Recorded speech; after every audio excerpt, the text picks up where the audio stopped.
முருகன் உன்னை தேர்ந்தெடுத்திருக்கிறார். இந்த ஒரு வாக்கியம் கூட உன் இதயத்தை குளிர வைக்கும். ஆனால் அவர் ஏன் உன்னை தான் தேர்ந்தெடுத்தார் தெரியுமா? இதற்கு பின்னால் மிகப்பெரிய காரணம் இருக்கிறது. முருகன் எப்போதும் மனம் சுத்தமானவர்களைத்தான் அணுகுகிறார்.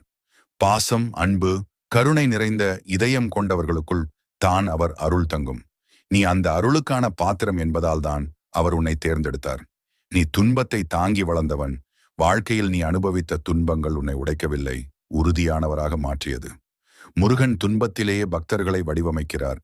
ஏனெனில் துன்பத்தால் தான் ஆன்மா ஒளிர்கிறது. அதனால்தான் அவர் உன்னை தேர்ந்தெடுத்தார்.